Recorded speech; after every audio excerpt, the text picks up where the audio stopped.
And I'll get you to turn to page 273, and we're going to do some highlighting.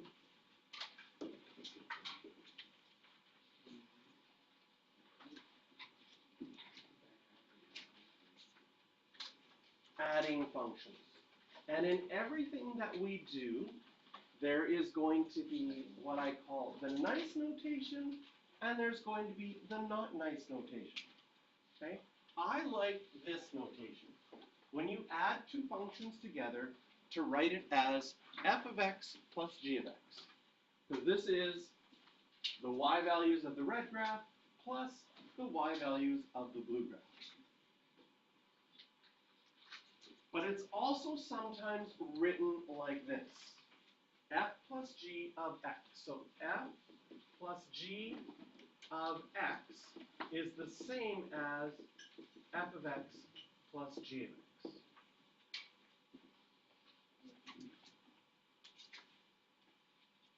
And I think the nice notation is very intuitive, and the not nice notation makes you make mistakes. And I don't know why, but the final exam then decides to try to use the not nice notation as much as possible just to see if they can trip you up to make mistakes. So they'll ask a question like this. What is f plus g of 2? And all of a sudden people get all sort of confused. So if you see the not nice notation, this means the same as f of 2 plus g of 2. And f of 2 is just, well, what is the y value when the x value is 2 on the red graph? Well, that's 2. And what is the y value when the x value is 2 on the g graph? Well, that's -1. So on my green graph, if I did 2 plus a -1, I would get the point 2, 1. Because all I'm doing is adding my y values together. But it's interesting when this is written on the test, all of a sudden people get confused because it's not the nice notation. Like, if I gave you this, class average right at the beginning of the unit would be like 90%. If I gave you this without explaining it to you, class average would be like everybody would do it wrong. You would make up stuff. You'd be like, this is weird, but I better write an answer. And average would be like, someone would probably get it right, but it would be like 10%, 5%. So if you have the not nice notation, change it to the nice notation. And that's going to be our rule all the way through. Because we're going to have not nice notation for subtracting, not nice notation for multiplying, and even more, like tons of not nice notations for dividing. Again, they have the domain here. The domain of the blue one is everything. The domain of the red one was that x was bigger than or equal to 2, -2. So the green one can only exist, if you're adding two things, it can only exist if they're added together.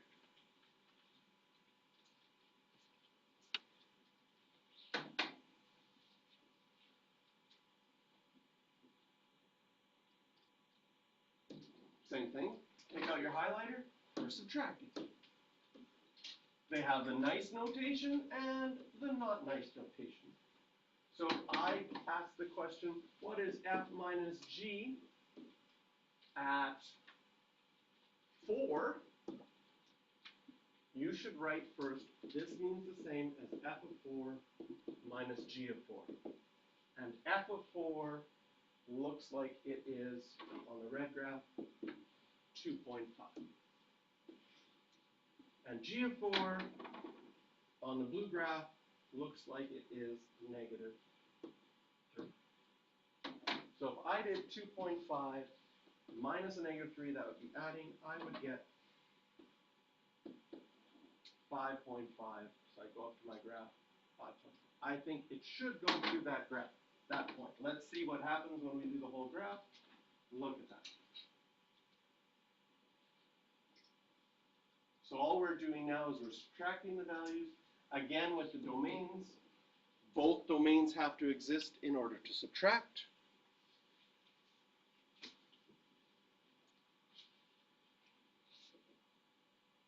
And then we have multiplying.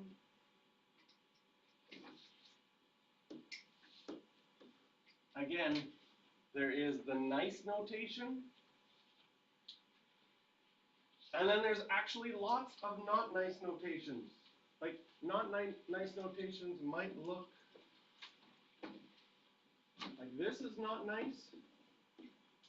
F times G of 2. They could write it with old school times symbol in there. That would be another example of not nice notation. Any one of those, again, you should take the time to change it to nicer notation.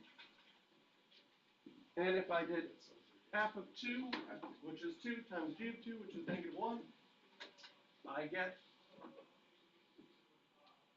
so we can write it out here, f of 2 is 2, g of 2 is negative 1. So on the green graph, we're going to get negative 2. And again, the domain and range has to be where they both exist. That's true for adding, subtracting, multiplying. The only thing that has an additional thing is dividing, because you might have non-permissible values. Yes. So we'll do the dividing. Dividing isn't on this page. You have to turn to page 275. And you can add the word dividing and highlight it. Because all the other ones, they gave nice titles. They said adding functions, subtracting functions, multiplying functions. And then whoever wrote the textbook probably wanted to write dividing functions. But they forgot. So we'll write it in for them, make them feel better, and highlight it. And dividing functions has nice notations. Actually, the nicest notation, I think, is this one, f of x divided by g of x. That's the nicest notation. But it also has some not nice notations. This one, f of x divided by g of x, that way is nice, but f divided by g of x, or I've seen it sometimes like, so this, I would say, is not nice. This I've seen, that's not nice. If you have any of those, always switch them. This would be like, oh, this is just f of 2 divided by g of 2. And we can find out that point is going to be at negative 2. Yes. This is on page 275 at the top.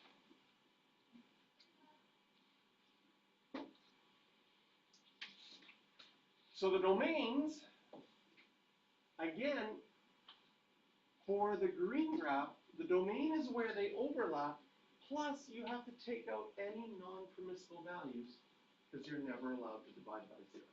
So that's the added thing with dividing. And then dividing, which we wrote out the strategies before, has a lot of things that you have to check. So now we can go and do example 1.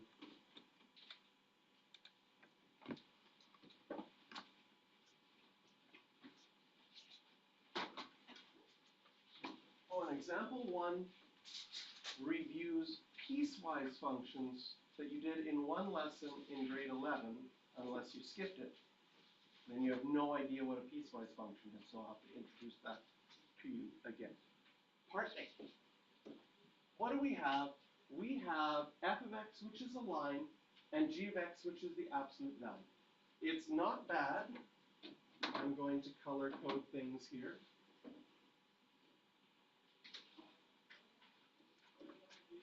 X plus 2. That's your blue graph. In your head or off to the side, draw it quickly. Next, g of x.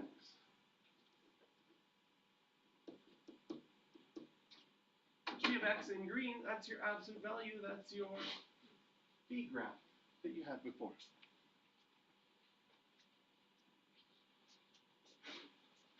On your blue graph, your domain is everything.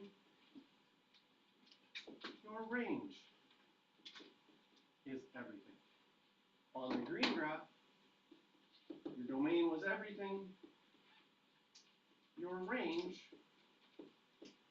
is y is only bigger than or equal to 0.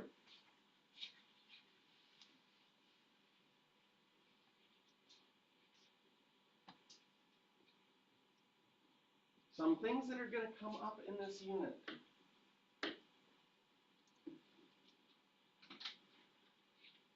Write an explicit equation for p of x. Write an explicit equation for h of x. So what does it mean to have an explicit equation? Well, right now, so in part B, h of x is f of x plus g of x. This is all in function notation. This is not explicit notation. Explicit notation is an actual equation. If you had a graphing calculator, you could type it in. So you would need to write that h of x, f of x was x plus 2, and g of x is the absolute value of x. This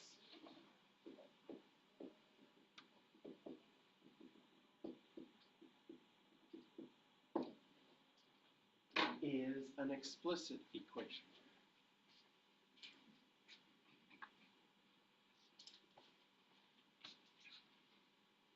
And we're going to graph this so that we can figure out the domain and range. Oh, that's not what I want. So off to the side here, I'm going to graph this by doing some nice points. Adding is super easy. There's like almost all of them are nice points. And you see, for example, when x is 0, this y is 2, and that's 0. 2 plus 0 on my new graph, which I'm going to do in purple, I would have this. Let's do another nice point. When x is 1, can you see the green one is 1? Or we can even use the explicit equation and just plug values in. What happens when you plug in 1? This is going to be 3, plus the absolute value of 1 is going to be 4. So I would have 1 comma 4. What would happen if I plugged in negative 1? Negative 1 plus 2 would be 1. What's the absolute value of negative 1? Positive 1. So 1 plus 1 at negative 1. Oops, purple. I'm going to have 2. And we could keep doing this until we get an idea of what we think the graph is. If I plug in 2, I'm going to get 6. If I plug in negative 2, I'm going to get 2 again. If I plug in negative 3, I get 2 again. If I plug in negative 4, I get 2 again. This seems interesting. And so based on the points that I have right now, my best guess is this looks like a straight line that goes this way, and this looks like a flat straight line that goes that way. But how could we know that algebraically for sure? And that's where we have to review a concept that is in grade 11. And we're going to write h of x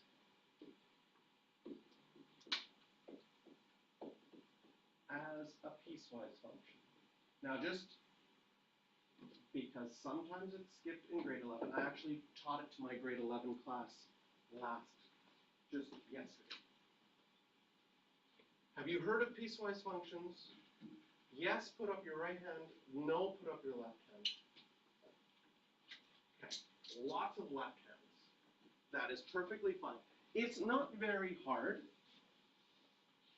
The most common piecewise function is the absolute value of x. And what a piecewise function is sometimes you notice that a graph is actually made up of two other graphs. Absolute value, can you see that absolute value is made up of two straight lines put together? One of those straight lines, right, this side here is just y equals x. And this side here, if you kept that straight line going, would be y equals negative x. So what we do in a piecewise function, instead of writing the absolute value of x, we would say that the absolute value of x is sometimes just x, right? When is it just y equals x? When the x values were bigger than or equal to 0. And sometimes it's minus x when the x values were less than 0. So what we're doing, instead of just writing it as one function, absolute value of x, we said it has two pieces. One piece was the straight line, one piece was the other straight line. And then you write the domain for when you have each piece.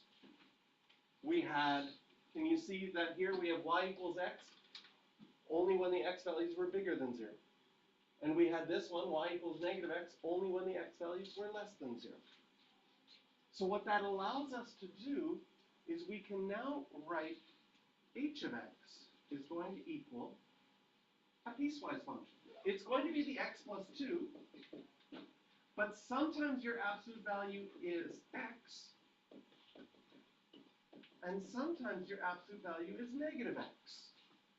When is it just x? When x was bigger than or equal to 0. When was it negative x? When x was less than 0.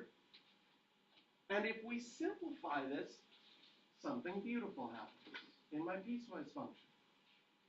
The top one would simplify to 2x plus 2.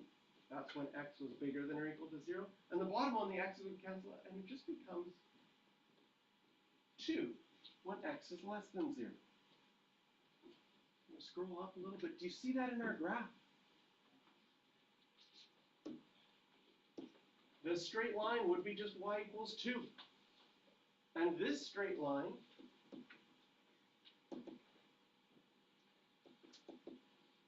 y equals mx plus b has a slope of 2 and a y-intercept of 2. That straight line is y equals 2x plus 2.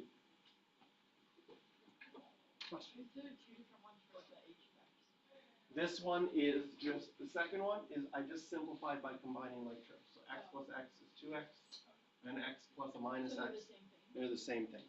I just simplified. But the simplified one, we can really see in my purple graph that when x was less than 0, it's just always 2. So if we could write the piecewise function, we might be able to graph it even sooner. What did they ask us to find? Determine the domain and range of our purple graph? Well, now that we've actually got the equation, we can still see the domain is everything. There's no non-permissible values for x. But the range you could only determine once you've drawn the graph.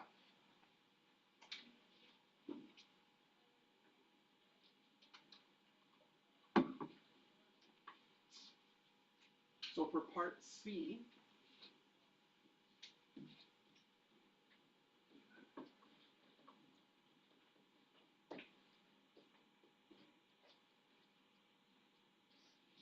in part C where they do f of x times g of x, the explicit equation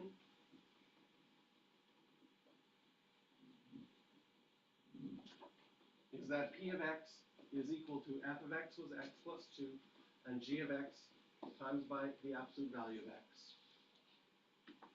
This is going to be so much easier to work with if we write it as a piecewise function.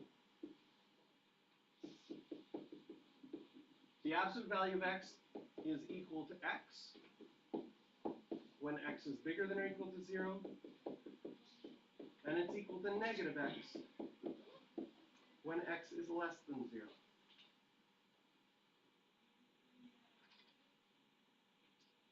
And the reason the piecewise function is nice is because then you can graph it easily.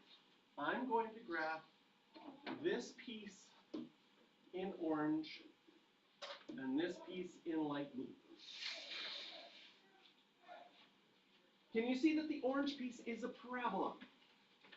It's a parabola that opens up, and because it's factored, I mean, the orange one I might, I could write out, that's y equals x squared plus 2x. But because it's factored, I would know it has x-intercepts at 0 and at -2. And because it's a parabola that opens up, I would know that it would have a vertex right there. This is the whole parabola. I'm just going to draw it with a dotted line. Because we're going to have to erase some of this and fill in some of this. Because we don't have the whole parabola, we just have a piece of the orange graph. The piece that we have is when x is bigger than 0. So I'm going to fill that part in, and I'm going to take out my eraser and erase the rest of my orange graph. That's the only piece of the orange graph I have. Next, my light blue graph.